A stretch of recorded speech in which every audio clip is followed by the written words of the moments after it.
What's up, Browns fans? Joining you from a rainy Huntington Bank Field here today, where the Cleveland Browns are getting ready to host the Pittsburgh Steelers this afternoon. Their regular season home finale, if you will. Obviously, they go on the road next week to Cincinnati. So the last home game of the season, and fittingly, the Steelers are in town. We know this is a big game anytime Pittsburgh comes in, but there's, I think, even some bigger stakes with this one, Megs, because you have a team in Pittsburgh that's still trying to win the division. Ravens win last night, so that means this one still means something for them. They can't rest guys and get guys off their feet like Aaron Rodgers and company. They got to actually try to win this football game. But on top of that, you have Myles Garrett chasing the sack record, and he can break it against the Pittsburgh Steelers in front of T.J. Watt, by the way, who did make this trip despite being out today. So I think like there's storylines aplenty for this matchup per usual between two of these rivals in the AFC North. Yeah, no, it's an exciting day, even though the Browns are sitting here 3-12 and the Steelers have their sights set on the playoffs here. And frankly, like the Steelers over the past month or so, probably 6 weeks have started to play a lot of really good football. Aaron Rodgers is going to turn the clock back a little bit, and they actually look like a legit team that could make some noise here in the playoffs here in a couple weeks. And like this one is a massive one for them because they don't want to have next week mean anything. They would much rather prefer to lock up the AFC North today instead of having a playoff game next week, which is what it would be against Baltimore. So huge one for Pittsburgh, and frankly, huge outcome. The outcome of this one is huge for Cleveland too, right? They get the win, they move back in the draft, and that changes a lot of things. So like there's a bunch of storylines. It's funny, the NFL always produces those storylines, man, and there's several of them going into this game today.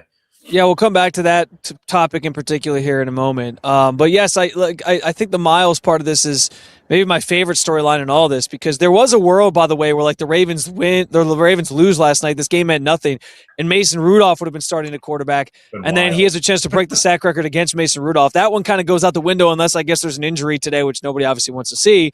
But he still has a chance to get a sack against Aaron Rodgers, somebody who hasn't sacked yet in his career, and break that record.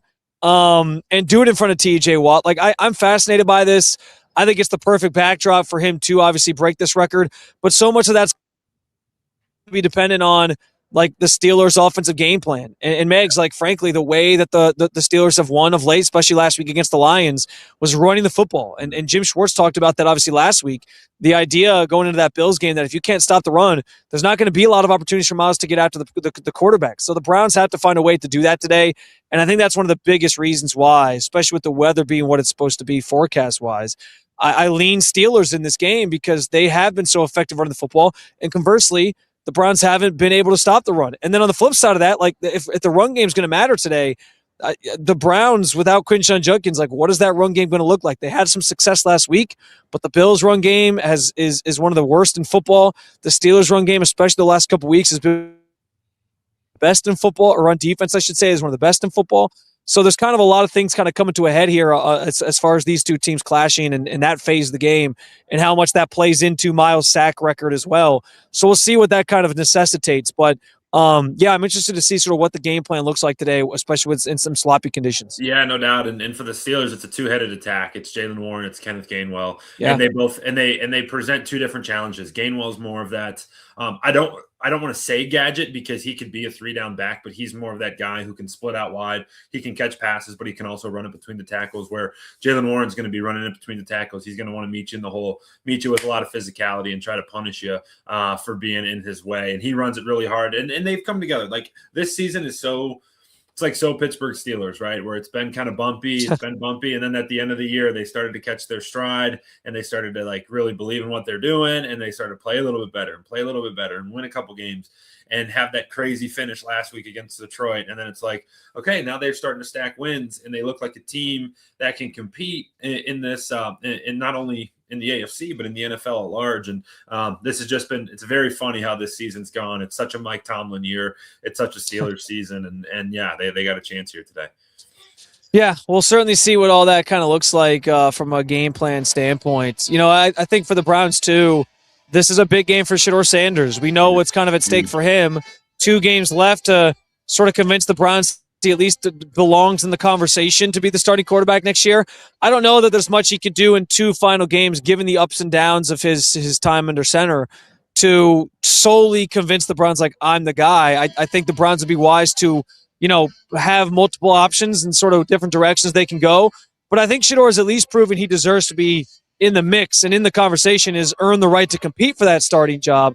So a performance today, listen, they always say you don't truly become a Cleveland Brown until you beat the Pittsburgh Steelers. That's always the go-to saying. If he comes out and balls out today, if he gives you a Titans-like performance where he's got 300-plus yards and 4 touchdowns or whatever, and they win this football game and sort of set up that win and you're in scenario between the Ravens and Steelers next week, like I think that's something that everybody would be rooting for, and I think that's something that would leave fans excited here, as we get close to as we're just 2 weeks out from the offseason, to about what maybe potential he brings to the table as a future signal caller for this franchise. No doubt, and he gets kind of his first start in the AFC North, right? He came in against the Ravens from now 6 weeks ago. Yeah, that's a good point. And obviously didn't start that game, but winning in the North is huge, and he's going to get 2 chances to win in the North these last couple of weeks, and that's important, right? You and I have talked about it pretty much every week, that this 3-game stretch that they were in, Bears, Bills, Steelers,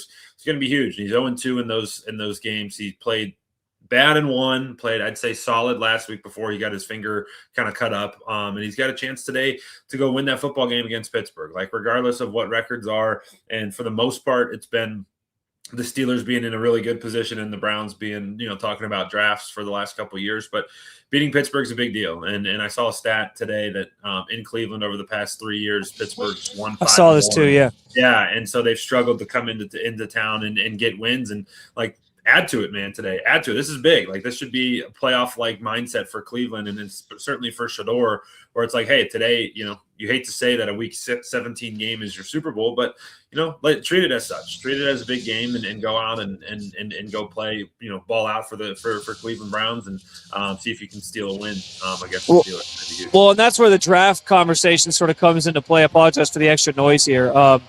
Because – if Shedeur isn't going to, if they can't fully commit to Shedeur as the guy, the option to draft a quarterback is going to be there. Mm-hmm. Now, that's where I think I pose the question to you, Megs. Do Browns fans want to win this football game today, understanding that they might need a quarterback? Because it's the Steelers. Everybody wants to beat the Steelers in this town. We know that. But at the same time, beating the Steelers does you a disservice in terms of your position in the draft. Listen, there's a world where at the end of the day today, the Browns lose this football game, they're guaranteed, if they lose next week as well, to have a top 2 pick in the draft because the Raiders and the Giants play today, and we're assuming somebody's going to lose that football game. I guess if it ends in a tie, that there's a world where the Browns still would be 3rd. But you take yourself out of the mix for that, you probably end up more 6th, 7th range in the draft order. And I think at this point, Browns fans are we're already bad enough. Let's just stay where we're at in terms of the draft position. But it's hard because I know fans want to see a win against the Pittsburgh Steelers too. Yeah. I certainly fall on the lines of at some point winning football, it's about winning football games. At some point it's about winning football games, and it needs to be about winning football games. But you're right? For the long-term growth of this team, for the long-term part of this franchise, it's a loss today does so much more than a win does. But holy cow, just beat the Steelers, man. Get a win, and that's where I lie, because I don't know. Maybe I'm just a sicko. But no, man. Listen, I get that, and I think that's where the players obviously lie. You can't tell these guys go out there and lose this football game. They're not going to subscribe to that. Especially like we mentioned, a guy like Shedeur Sanders is playing for his job next year. There's others playing for the job next year. They're not trying to roll over, especially against this team. So I think we are going to be in for a little bit of a dogfight. It should be a fun game. I still think it's going to ultimately be a slog, though. We do need to get to our predictions for this game. We'll give you a bold prediction as well. Real quick on the injury front, I know the big notable one was Harold Fannin Jr. getting added to that injury report on Friday with a groin injury. He told us on Friday it was precautionary that he kind of left practice early and that he expected to play today. That seems like it's going to be the case, that he'll be out there playing for the Browns. So nothing crazy there. We could have a different backup quarterback today, though. Dylan Gabriel dealing with a shoulder issue. The team did elevate Bailey Zappi. So we'll see if he ends up being active as the backup or if Dylan Gabriel can play. And then we'll see if Wyatt Teller is actually available. Was he? I can't even remember now if he's on the actual injury report. That's my bad. But anyway, Megs, what is your prediction? I think Teller is questionable, by the way, because I remember we asked Stefanski about that on Friday. What is your prediction? What is your bold prediction for today's match? Yeah, we'll start with my game prediction. And as I just said, at some point it's got to be about winning football games. And I think today, for whatever reason, whether you think the NFL's rigged or the Browns maybe just come out and have a good game, I do think the Browns get it done today. I think that Ooh, okay. I think that the way that this Steelers season has gone, this is such a you could look at 19 years of evidence for Tomlin, where it's like, all right, in games they shouldn't win, they win. In games they should win, they lose. And today is a game they absolutely should win. They absolutely should come in here and take care of business. They absolutely should crush a rookie quarterback. But I do think that I think the Browns maybe get a little luck in there somewhere. Maybe a defensive touchdown, maybe a special teams touchdown, which I'll come back to. You're counting on special teams, huh? But I do think Shedeur plays pretty well. I think that I think the offense somehow, some way finds a way to look good today. And I got Browns 27, Steelers 13. I'm going with an AFC North slog, defensive-minded game here. Run game's good. I wrote this before the weather became a tropical storm in Cleveland. So anyway, go ahead. It's fine. So I'm anticipating one of those old school AFC North games where the run games really are prominent and the defenses are just, out there mucking things up. So I think because the game especially means something still for the Steelers, they're going to come in highly motivated. It would have been different probably if the Ravens lose that game last night. But I'm taking the Steelers in this one in a slog. 20-17, your final score. They run the football a little bit better than the Browns, or maybe even much better than the Browns do today without Quinshon Judkins, and they get the job done, clinch the division, and the NFL doesn't get their wish. But listen, you're right. The script makers maybe want to see that matchup next week where it comes down to Ravens Steelers for the division. So we'll see if it actually comes to fruition. But and the Browns get screwed out of a draft pick, but we'll see. Sure, we got a big score in here today. I see Raul. He's Steelers 50 billion, Browns 6. That's a lot of. I don't know, 50 billion. 50 billion. It's a lot. You have to score like every second of the game. Yes, it's a lot of scoring. It's a lot of scoring there. My bold prediction for the game: a guy that really just irritates me a lot. Just irritates me for no other reason than he's just a really good coach, and he's always been the Steelers special teams coach. But it feels like for forever is Danny Smith. He walks around on the sidelines. He chews so much gum all game long, doesn't have a headset on, doesn't have a sheet in front of him, but his groups are always so good. It's always so good. Of all the people to make you mad, it's the special teams coach. It pisses me off, dude. He walks around the sidelines chomping his gum, whatever. Browns, Malachi Corley takes one to the house today. He returns a kickoff touchdown, whether it's at the start of the game, start of the half, or after one of Pittsburgh scores. I do think the Browns get a kick return for a touchdown, and that adds to their lead, and that also helps me with my 27 points that I predicted the Browns to get. So that's my bold prediction for the game today. I'm going to say Jerry Jeudy. I want to go. I'll say Jerry Jeudy 100 yards today. Whoa, yeah. Because I think they're going to have to throw the football. I'll also say this: Myles Garrett punctuates the record, not with just one sack. I think he gets 2 today.